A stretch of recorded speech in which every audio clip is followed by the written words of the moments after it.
walking around just talking my shit. I'm bored with this mindset. Thinking about the naked women in my bed. Insane pussy, I didn't know it. I never showed no fear, I never showed another nigga, never. What is going on, guys? My name is YuGiOh and welcome to my Divine Dragon Lord Felgrand deck. I really like this deck. It's got some great rank 8 plays. I'm not going to go into the extra deck at the moment just because I don't actually have a lot of the extra deck cards yet. I've just got a few of them in the mail. So this really isn't my complete deck. It will be complete within the next few weeks, so I'll probably do an updated profile just to show you guys what the full strength of the deck is. But I'm also going to go over some cards that I don't have yet that, you know, will be useful in this deck. So let's just get started.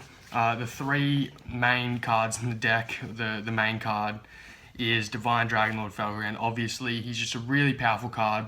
Allows you to get rid of your opponent's, you know, best cards and then use them to his advantage. And that's just a really great card. And he doesn't have any kind of, I guess, bad effects as opposed to the old Felgrand. I remember you had to summon him before you could special summon him from the graveyard, so that was kind of annoying. But this guy you can just get straight out. Next we have 3 Archbrave Dragon, basically Divine Felgrand but for spell and traps, and that's just a really good card to have. Pretty much like a heavy storm but a monster, and he gets stronger, so it's just really good. Next we have 3 Dragon Knight of Creation. Really insane card to get out these bigger dudes. Pretty much you just get rid of him and another card and you can summon one of these dudes. And I'm fairly sure he allows you to get rid of some of the cards from your deck as well, which is really insane.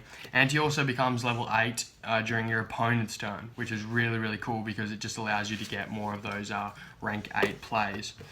Next, we've just got the Felgrand support, which is the Paladin, 2 Paladin, 1 Guardian. They're not as good as the Dragon Knight of Creation. They've got similar effects, but they just pretty much just still allow you to get those dragons from the graveyard, and in turn just create a really powerful monster. So I run those. Here's my level 8 Dragon Engine. This is pretty much the rest of the monsters in my deck. Usually I would run 2 Radius and then the 2 Parsec and then the 1 Limit Dragon.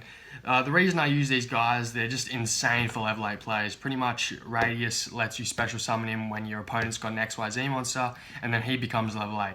So that's just honestly such a really good card because XYZs are so common in this meta. Pretty much everyone will have an XYZs, if not first turn, if not second turn. It's just the way the game works.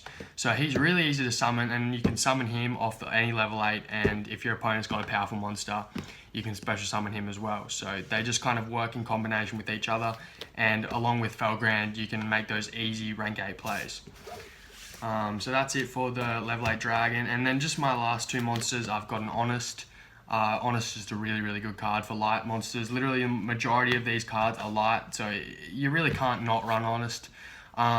If you wanted to run 2, I wouldn't see a problem with that. I only run 1 just because I don't really have a lot of space in the deck, and I really just like having the 1, which is useful.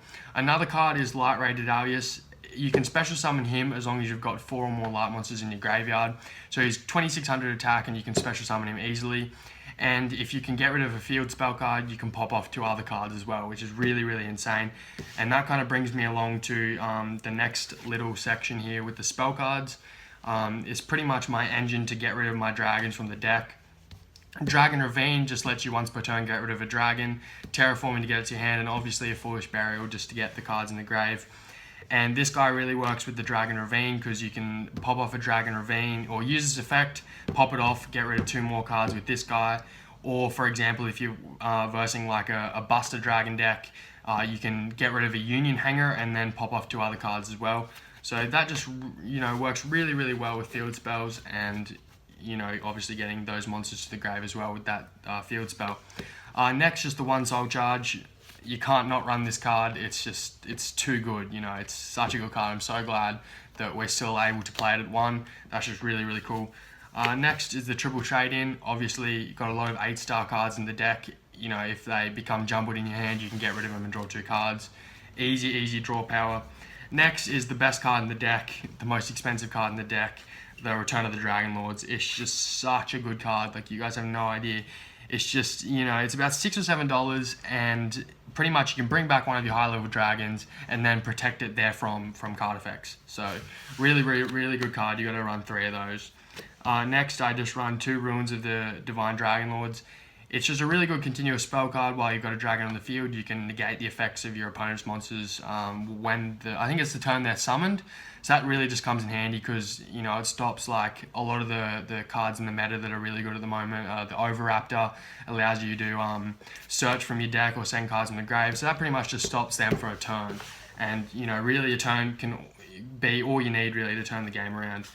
Next, Dimension Slice. It's just a really good card. Obviously, there's a lot of special summoning in the deck, and it just allows you to banish your opponent's XYZ monsters. You can use it the turn it's set if it's for XYZ monsters, or you can just, you know, get rid of another really good card. And that'll start off our trap cards. Next is the Wonder XYZ. Obviously, as I was saying before, Dragon Knight of Creation allows you to become level 8 during your opponent's turn. So Wonder XYZ pretty much just lets you use the Dragon Knight of Creation's first effect, which usually wouldn't be that good, but now with Wonder XYZ you can get the easily rank 8 plays. Next, Call of the Haunted, self-explanatory, brings back your cards from the grave. I only run 2, primarily because of the Return of the Dragon Lords. I feel like I don't need that many cards just because, you know, once I get a Divine Dragon Lord out, it leads to an XYZ, or it could be a OTK or something like that. So I possibly might even go down to the 1 Call of the Haunted, definitely wouldn't run 3. I think 3 is a bit too much. And possibly the 1. Obviously, we'll see how that goes. Torrential Tribute, really good to just wipe the board of, you know, cards that you really don't want to be there.